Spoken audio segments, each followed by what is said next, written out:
اهدنا الصراط المستقیم۔ بسم اللہ والصلاة والسلام علی رسول اللہ، اما بعد۔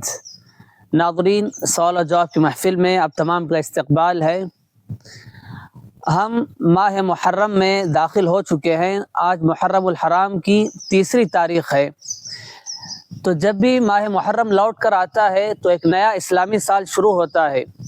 تو آج ہم شیخ محترم سے یہ جاننے کی کوشش کریں گے یا شیخ کی نصیحت کو سنیں گے کہ شیخ محترم اکثر لوگ جب نیا سال شروع ہوتا ہے تو اسے نیو ایئر ایک خوشی کے طور پر اسے مناتے ہیں۔ اسلامی ناحیے سے جب نیا سال شروع ہوتا ہے تو کیا کرنا چاہیے؟ کچھ اس کی نصیحت فرمائیں ہمارے ناظرین کو۔ بسم اللہ الرحمن الرحیم، الحمد للہ رب العالمین، والصلاة والسلام علی رسولہ الکریم، اما بعد۔ محترم ناظرین، جیسے کہ ابھی آپ نے سنا کہ ہم ایک نئے اسلامی سال میں داخل ہوئے ہیں۔ 1446 ختم ہو گیا، اس کو ہم نے الوداع کہہ دیا، اور 1447 ہجری میں ہم داخل ہو گئے۔ یہ ایک سال ہماری زندگی کا کم ہو گیا، اور کھلے لفظوں میں کہنا چاہیں تو ہم ایک سال اپنے موت کے اور قریب ہو گئے۔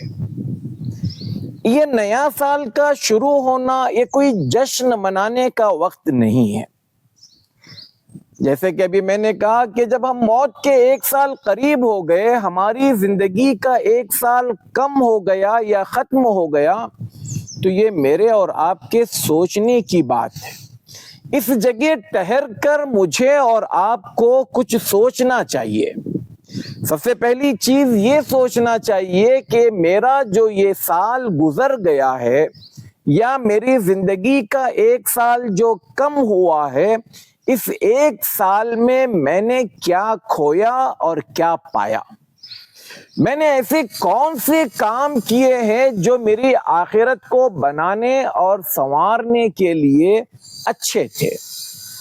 یا پھر میں نے اس پچھلے سال میں کوئی ایسا کام نہیں کیا، بس ٹائم پاس ہوتا رہا، وقت گزرتا رہا، 1 مہینہ جاتا، دوسرا آتا، دوسرا جاتا، تیسرا آتا۔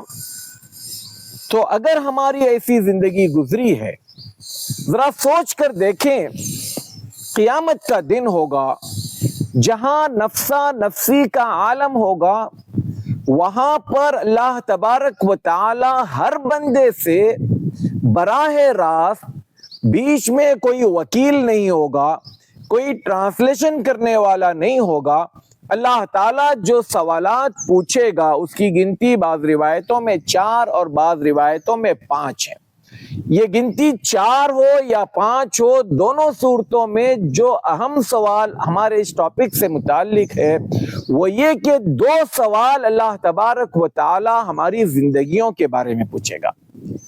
ان عمرہ فیما افنا، کہ تم نے اپنی زندگی کو کہاں لگایا، وعن شبابہ فیما ابلاہ، تم نے اپنی جوانی کو کہاں کھپایا، تمہاری جوانی کہاں لگی، کیا کرتے تھے، صبح اور شام کیسے ہوتے تھے، دن رات کیسے گزرتے تھے، ہماری زندگیوں کا کوئی مقصد تھا یا نہیں تھا، ہمارے زندگیوں میں کوئی ترتیبات تھی یا بس یوں ہی صبح اٹھے اور زندگی گزار کر، وقت گزار کر پھر واپس ہم اپنی وہی بستر پر آ کر سونے والی عادت بنا لی۔ تو پہلی چیز یہاں پر مجھے اور آپ کو یہ کرنی ہے کہ یہ دیکھیں کہ ہم نے پچھلے سال میں کیا کھویا، کیا پایا۔ دوسری چیز جو اسی سے متعلق ہے وہ یہ کہ اگر ہم نے کچھ پایا تھا پچھلے سال کی زندگی میں تو وہ کافی نہیں تھا، ہمیں اس سے اپنے آپ کو اور بہتر بنانے کے لیے نئے سال میں کچھ پلان بنانا ہوگا، کچھ ترتیبات دینی ہوگی، کچھ ترجیحات اپنے اندر لانی ہوگی کہ میں کیا کر سکتا ہوں، علم دین کو پڑھنے کے لیے کیا کر سکتا ہوں، عبادت کو بہتر طریقے پر انجام دینے کے لیے میں کیا کر سکتا ہوں، علمی دروس میں جانے کے لیے میں کیا کر سکتا ہوں، اپنے گھر کو یا اپنی معیشت کو سدھارنے کے لیے میں کیا کر سکتا ہوں، اپنے بچوں کی تربیت کے لیے میں کیا کر سکتا ہوں۔ یہ کب ہم کر سکتے ہیں؟ جب ہم پہلے ماضی کا جائزہ لیں گے۔ اگر ہم نے پچھلے سالوں میں کچھ کھویا تھا تو اس کی تلافی کیسے کی جائے، اگر ہم نے پایا تھا تو اس کو اور بہتر انداز میں پچھلے سال سے بہتر میرا یہ سال ہو، اس کے لیے مجھے پلاننگ کرنی ہوگی۔ ہم میں کہ ہر انسان کو کچھ نہ کچھ ترتیبات دینی ہوگی نئے سال کے آغاز میں۔ یہاں پر ایک چیز میں دونوں کو جوڑنے کے لیے کہوں، پچھلا سال ہو یا نیا سال ہو، دونوں میں ایک چیز مشترک ہے، وہ یہ کہ یہ دونوں ہجری سال کہلاتے ہیں۔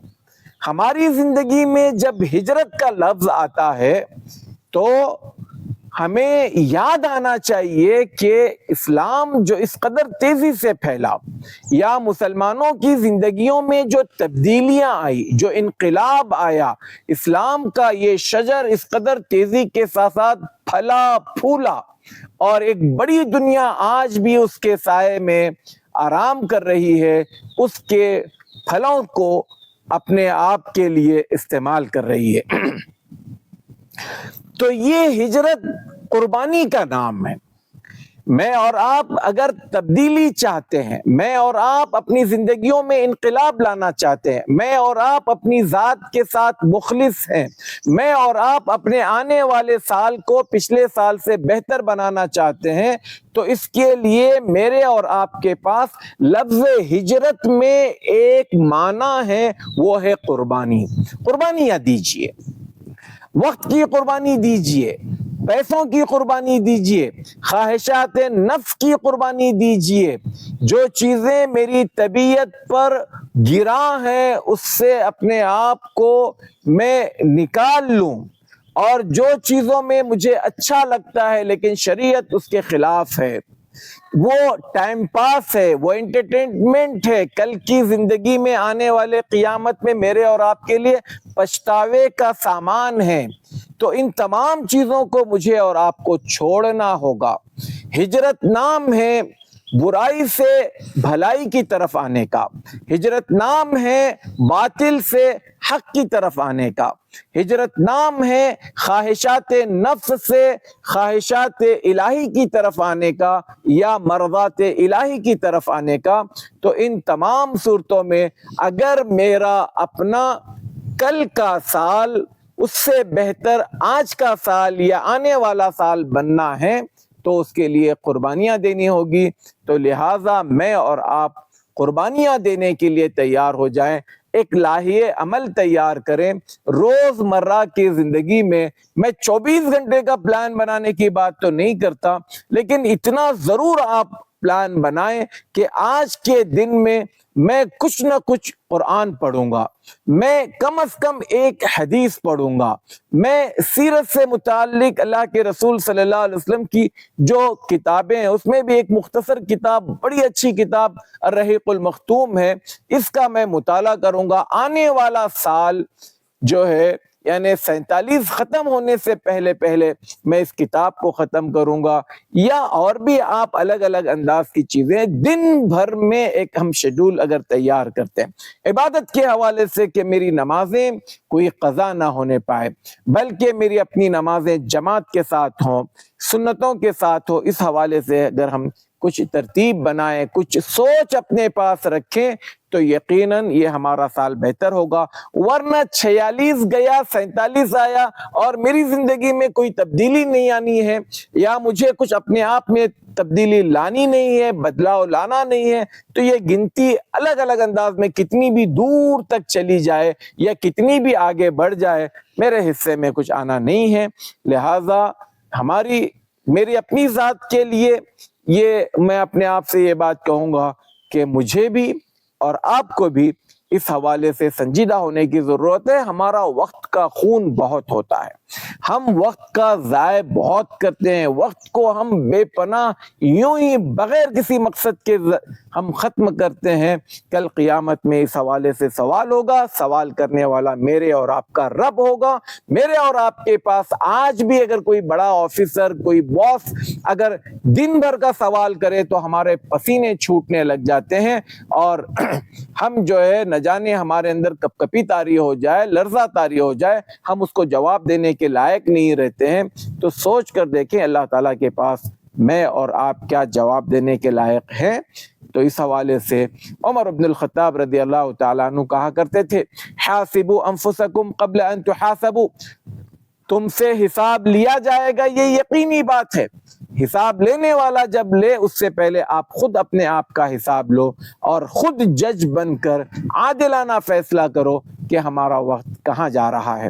اللہ تعالیٰ مجھے اور آپ کو کہنے اور سننے سے زیادہ عمل کی توفیق عطا فرمائے، آمین۔ اور اللہ تعالیٰ ہمیں توفیق دے کہ ہم اپنے اوقات کو خیر کے کاموں میں، نیکیوں کے کاموں میں، علم دین کے حاصل کرنے کے کاموں میں، دوسروں کو فائدہ پہنچانے کے، قوم و ملت کے کچھ کام کرنے کے لیے اللہ تعالیٰ ہمیں چن لے، ہمارا انتخاب کرے۔ اللہ تعالیٰ ہمیں توفیق دے، آمین۔ السلام علیکم ورحمۃ اللہ وبرکاتہ۔ مولانا صغیر احمد عمری حفظہ اللہ ووفقہ لکل خیر، کہ آپ کا جو چینل ہے صراط مستقیم، میں ذاتی طور پر آپ کے ویڈیوز جب سے آ رہا میں دیکھتا ہوں، آپ کے ویڈیوز الحمدللہ ہمارے کچھ شاگرد، کبھی شیخ عارف، کبھی شیخ ابراہیم، بیٹھ کر آپ سے سوال کرتے ہیں اور آپ بہت بہتر انداز میں ان کے جوابات دیتے ہیں۔ میں آپ سے درخواست کروں گا کہ اس سلسلے کو جاری رکھیں، اور اپنے ناظرین سے کہوں گا کہ آپ ان ویڈیوز کو زیادہ سے زیادہ عام کریں، پھیلائیں۔